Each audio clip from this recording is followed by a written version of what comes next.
रावण ने दी योगी के बुलडोजर को सीधी चुनौती। एक बयान से सरकार तो दूसरे से पुलिस प्रशासन को सीधी ललकार। मायावती के नक्शे कदम पर चंद्रशेखर आजाद ने दी इस्तीफे की धमकी। चंद्रशेखर आजाद भी अब बहनजी यानी मायावती की तरह अपनी राजनीति में कड़े तेवर और बड़े फैसले लेने की ओर बढ़ रहे हैं। मेरठ की एक सभा में खड़े होकर उन्होंने लखनऊ को जिस अंदाज में चुनौती दी, उससे यही सवाल उठ रहा है। उन्होंने साफ कहा है, हमें पद के नाम से डराने वाले सुन लें, हम अपने गुर्जर और मुसलमान भाइयों के अधिकार के लिए 10 बार भी सांसदिया कुर्बान कर देंगे। चंद्रशेखर ने ये बयान ऐसे समय पर दिया जब उन पर और पार्टी पर कई मुकदमे चल रहे हैं।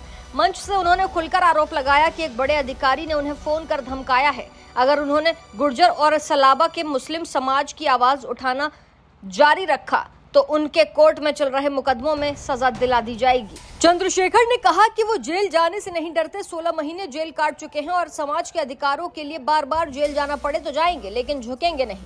असल में मेरठ के सलाबा गांव में कुछ समय पहले मुसलमानों और जाट समुदाय के बीच विवाद हुआ था। आजाद समाज पार्टी का आरोप है कि इस मामले में पुलिस ने एक तरफा कार्रवाई की। मुसलमान पक्ष के खिलाफ मुकदमे दर्ज नहीं किए, बल्कि उल्टे उनके घरों पर अगले ही दिन बुलडोजर चलवा दिए।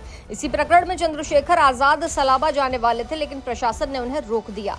चंद्रशेखर का कहना है कि गुर्जर समाज हमेशा से स्वाभिमानी रहा है और अपने सम्मान के लिए हर कीमत चुकाने को तैयार रहता है।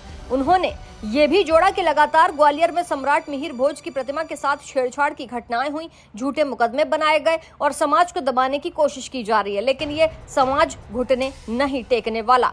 उनकी सभा में यह भी गूंजा कि सरकार और प्रशासन को अंदाजा नहीं है कि ये आग किस दिशा में फैल सकती है। चंद्रशेखर ने चेतावनी दी कि अगर सलाबा प्रकरण में गिरफ्तार लोगों को 1 हफ्ते के भीतर रिहा नहीं किया गया तो आजाद समाज पार्टी पूरे प्रदेश में बड़ा आंदोलन करेगी।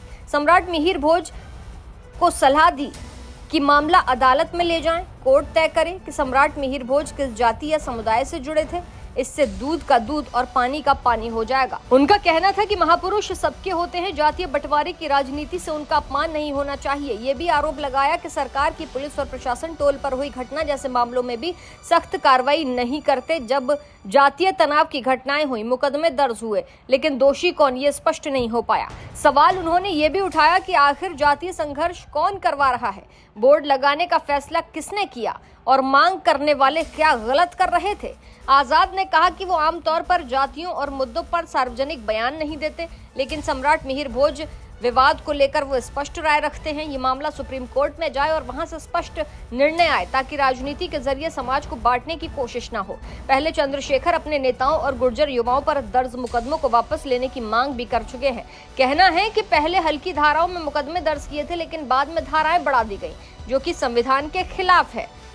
उन्होंने ये भी कहा कि मेरा नाम चंद्रशेखर आजाद है, मैं इसी मिट्टी का हूँ, पश्चिम उत्तर प्रदेश की धरती का हूँ। समाज के लिए सजा भुगतनी पड़ी तो भुगतूंगा, लेकिन झुकूंगा नहीं। सभा के अंत में उन्होंने युवाओं को संदेश दिया कि वो अपने अधिकारों के लिए शांतिपूर्ण तरीके से संघर्ष करें, लेकिन पीछे ना हटे। प्रशासन को चेतावनी दी कि सलाबा प्रकरण के पीड़ितों को जल्द रिहा किया जाए, वरना आजाद समाज पार्टी बड़े आंदोलन का ऐलान करेगी। ये पूरा घटनाक्रम ये संकेत देता है कि चंद्रशेखर आजाद अब केवल छोटे छोटे मुद्दों पर नहीं, बल्कि व्यापक सामाजिक राजनीतिक संघर्ष के एजेंडे पर काम कर रहे हैं। उनकी शैली भी अब पहले से आक्रामक है।